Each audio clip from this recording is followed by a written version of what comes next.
Okay, so if you're a Carolina Panthers fan like me, you know that we have some concerns coming off of that abysmal 2023 campaign. But now we have Bryce Young, we have an offensive head coach, we have offensive weapons, and hopefully a defensive coach that is really going to work some magic that he did last year. So let's talk about my top 4 concerns for the Carolina Panthers moving into this next season ahead of training camp. Right here on Roll Coverage with your host, Nick. Hey, I thought it was all over. Nope. They roll coverage.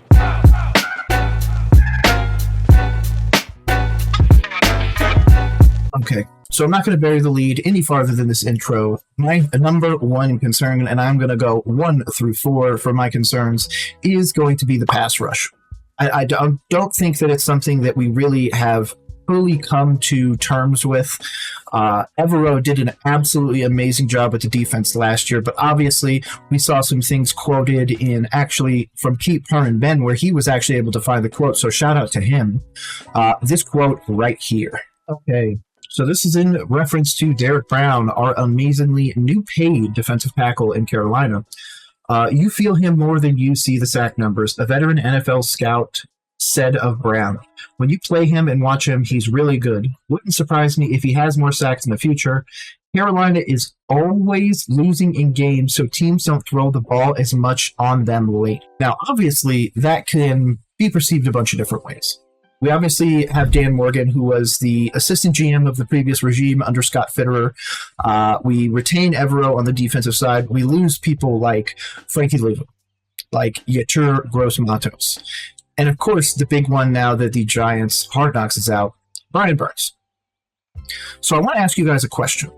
If this isn't your concern, and your concern is not on pass rushing, how are we expecting to get guys off the block? Okay. How are we expecting to get guys out of the pocket if we're not able to really generate that pass rush? Now, obviously, we're wanting to go in the avenue of multiple guys, not paying some guy $25, $28 million. But to be honest, pass rush is the one thing we do need. I would have much rather paid a pass rusher than I would have rather pay Deontay Johnson. At the same time, I obviously understand that the previous regime, which again Dan Morgan was a part of, our now GM, didn't get the deal done with Brian Burns due to Tepper and Fitterer and whatever the heck happened behind the scenes, of course. But if we can't get quarterbacks out of the pocket and make them scared, man, we're going to see one of these games like 32 of 40, 4 touchdowns by an opposing quarterback against our defense because we're not able to get the pressure. But then again, that goes into my second concern for this team. The secondary. Figured it was perfect. Secondary, kind of hit the nose on the head. But regardless, our secondary is hopeful at best. We're hopeful that J.C. Horn can stay healthy.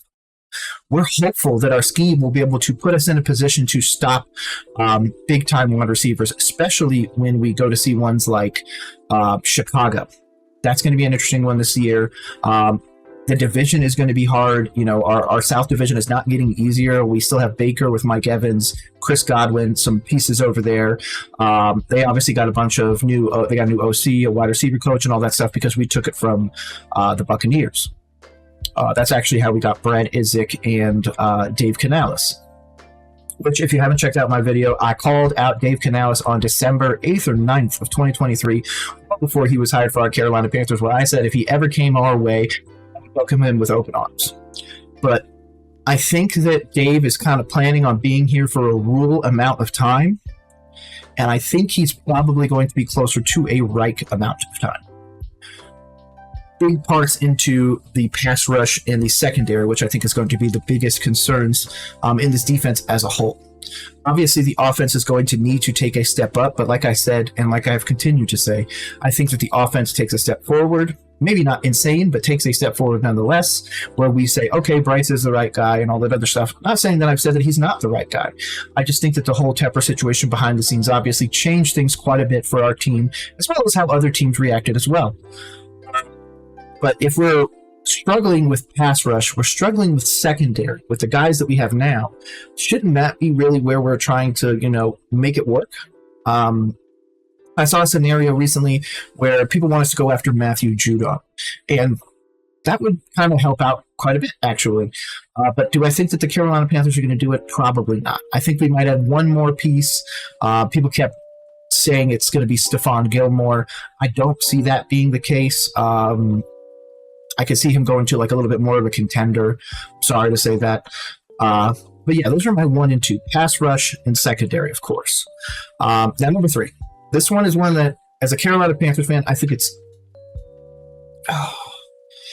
let's just put it this way. A lot of people are going to say I'm hedging my bets with this. I'm just going to leave it at that. This is a scenario where I think Dave Canales planned on drafting all these guys for the opportunity to make the team in a year or two, but Dave Canales still has to be here in that year or two. So I think that the concern of him getting 4 wins isn't going to get him most likely fired, or at least somebody else looked at in the offseason, given that Tepper has now gone full force on the offensive side of the ball. Now, I am also expecting that in the offseason next year, whenever we get out of this, regardless of how the defense does, that I'm expecting Evero to leave. So that, again, leaves our defense with a massive hole. We probably can't generate the pass rush. We're probably going to need to go into the next draft and really go after that secondary and defensive players. So I can see this all just continually going in a circle. We had a pass rusher. We traded him. Oh, no, we need a pass rusher. So then we go to draft one. Oh, but we don't want to pay him. So we need, and we're just going to keep going in a circle and in a circle. There is no end because it's a circle. That's kind of nice. It's not like a triangle. Triangle has like a corner in the ends. This one is a circle. Am I close? Pass rush, secondary, and the pieces won't have enough time to be used. Now, the reason why I say that is because we obviously have somebody like Chuba Hubbard. We've got Miles Sanders in the running back room, for example. 2 great running backs, but then we bring in young, I believe 20-year-old Jonathan Brooks coming off the ACL tear for the University of Texas. I apologize. At the same time, if Canales is gone at the end of next year, Jonathan Brooks will be 2 years into his 2 official full years in. He'll probably only have maybe 5-10 starts, but he'll still only be 21-22. So he might not even have the opportunity to utilize those pieces to its fullest extent. Same thing with pieces like Jatavian Sanders. So Dave Canales really needs to put something on the field this year that is able to get 6 wins. Like I've said in my previous videos, 6 wins, in my opinion, is the magic number. 6 wins continues to have Dave Canales helm this ship as we move forwards into the 2024-25 and moving forward. We obviously have the quote of where David Tepper wanted somebody to talk at his funeral. Do I wish that could be Dave Canales? Absolutely. But at the same time, he's a first-time play caller. This is now be his 2nd year play calling. It is first-time head coach, which obviously we saw previously with the last head coach. That was obviously hard just to balance with everything going on behind the scenes. Dave doesn't have to see that now. Dave has an owner that is pushing with him. Dave has an owner that wants to invest in the offensive side of the ball and wants to make sure that that Bryce pick, the veto, the big concern, and my whole reason why the Carolina Panthers are dealing with strife right now, the owner involvement went too far, and now we're doubling down to make sure that that involvement doesn't backfire and shoot the team into the ground. Now, whether or not that's actually possible is something completely separate. Carolina's in a weird spot, and again, if we're in that 3-4 or 2-4 area, I just don't see Dave surviving.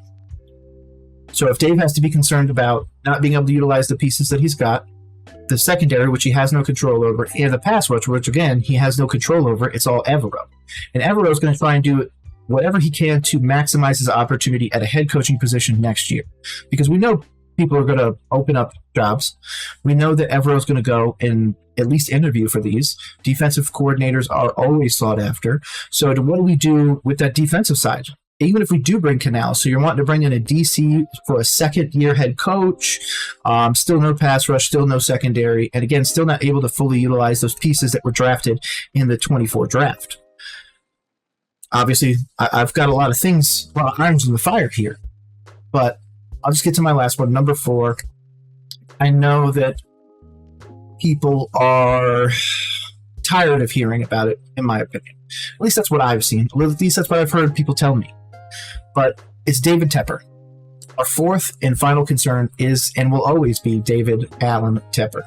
Our owner is way too involved to actually be at a level where we're able to succeed. When we go look at other owners who have won championships recently, the Hunt family, we'll even go back to the family that owns the Steelers. Oh my God, I'm sorry, it's not the Rooneys. Whatever the family is, I apologize. The one that owns the Steelers, they won one, but they have the same idea. We're going to stay with one coach. We're going to build something. We're going to build long term, and we're not going to just jettison them because 10 wins is still a great season. So I think we're just in a weird spot. David Tepper obviously has hurt us there.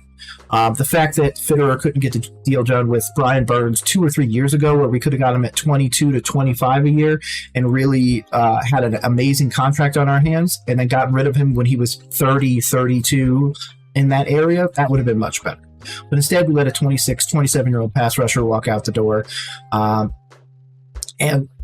the secondary, the pass rush, not being able to use weapons, and of course, David Alan Tepper are my 1, 2, 3, and 4 reasons why the Carolina Panthers fans and the organization, if I'm going to be honest, should be concerned moving forwards. But I want to know your thoughts. Over here at World Coverage, I do this all by myself. It's a one-man show, and I made this for you guys, for me, for everybody. The motto on the channel is sports for sports sake. If you ever want to come on, make sure you send me a DM. I am starting interviews again here in the next month. We will be doing daily interview drops with a bunch of different people, so make sure you check out that, along with our other reaction, breakdown, and content moving forwards. So make sure you throw me a follow. My name is Nick. This has been Roll Coverage. Hopefully you enjoy the rest of your day. Peace.